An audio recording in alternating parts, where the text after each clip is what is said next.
আমি তাদেরকে অনুরোধ করব যে এখনো সময় আছে, আপনারা সব কিছুতে রাজনীতি করবেন না।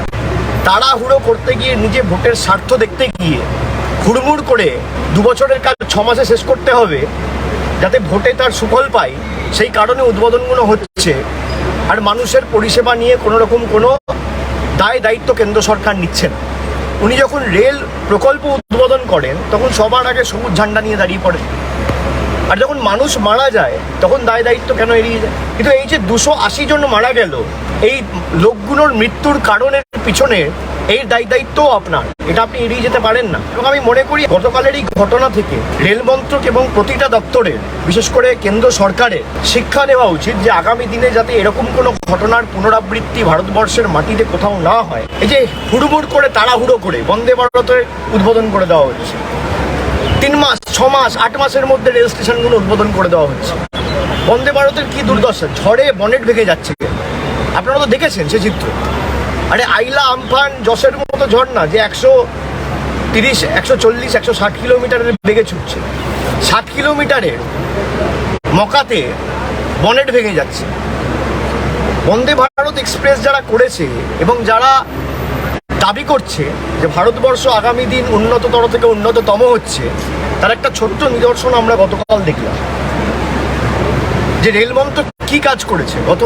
গত 9 বছর 10 বছর ধরে মোদী সরকার ক্ষমতায় 2014 সাল থেকে 2 দশকের মধ্যে এত বড় দুর্ঘটনা আমরা কোনোদিন চক্ষুষ করিনি, আমরা কোনোদিন দেখিনি। তাকানো যাচ্ছে না মানুষগুলোকে যেভাবে বার করা হচ্ছে। আজকে যদি এই সুরক্ষা ব্যবস্থাটা নেওয়া হতো, যেটা প্রধানমন্ত্রী বলছে কবচ করে দেওয়া হয়েছে, যদি কবচ সত্যিই থাকতো তাহলে এই দুর্ঘটনা কি ঘটতো? নিজেদের প্রশ্ন করুন, এর জন্য দায়িত্ব কার? এই যে কৃষি আইন বাতিল করা হলো, 700 জন মারা গেল, দায়িত্ব কার?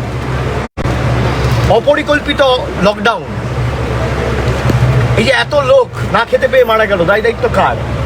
নোটবন্দির কারণে 140 জন লাইনে দাঁড়িয়ে মৃত্যুবরণ করলো, দায়িত্ব কার? এই করমণ্ডল, শালিমার আর মালবাহী যে পণ্যবাহী ট্রেন, এই 3টের যে অ্যাক্সিডেন্টের 250 লোক, 280টা মৃতদেহ ইতিমধ্যেই উদ্ধার হয়েছে, এর দায়িত্ব কার?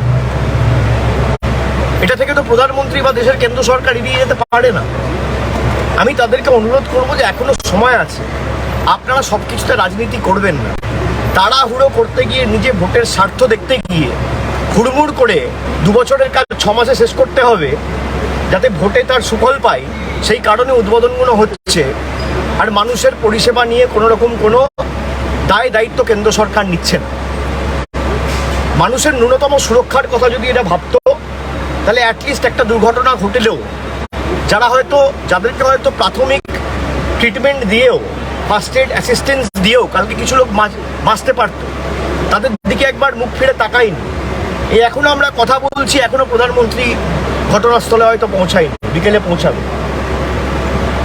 উনি যখন রেল প্রকল্প উদ্বোধন করেন তখন সবার আগে সবুজ ঝান্ডা নিয়ে দাঁড়িয়ে পড়েন, আর যখন মানুষ মারা যায় তখন দায়িত্ব কেন এড়িয়ে যায়? আমি ধরে নিলাম বন্দে ভারত আপনি করেছেন, তার কৃতিত্ব আপনি নিচ্ছেন, কিন্তু এই যে 280 জন মারা গেল, এই লোকগুলোর মৃত্যুর কারণের পিছনে এই দায়িত্বও আপনার, এটা আপনি এড়িয়ে যেতে পারেন না। কোনো কিছু ভালো হলে আপনি কৃতিত্ব নেবেন, আর খারাপ হলে আপনি বলবেন আমার কোনো দায়িত্ব নেই। এই ধরনের দ্বিচারিতা চলতে পারে। এবং আমি মনে করি গতকালের এই ঘটনা থেকে রেল মন্ত্রক এবং প্রতিটা দপ্তরের, বিশেষ করে কেন্দ্র সরকারের শিক্ষা নেওয়া উচিত যে আগামী দিনে যাতে এরকম কোনো ঘটনার পুনরাবৃত্তি ভারতবর্ষের মাটিতে কোথাও না হয়, তার জন্য দরকার হলে বিশেষভাবে তদন্ত দল বা একটা কমিশন গঠন করে আগামী দিন যাতে কমিশন হয়, এবং আগামী দিন যাতে এরকম ঘটনার পুনরাবৃত্তি ভারতবর্ষে না হয়, ভূভারতে না হয়, এটা সুনিশ্চিত কেন্দ্র সরকারকে করতে হবে।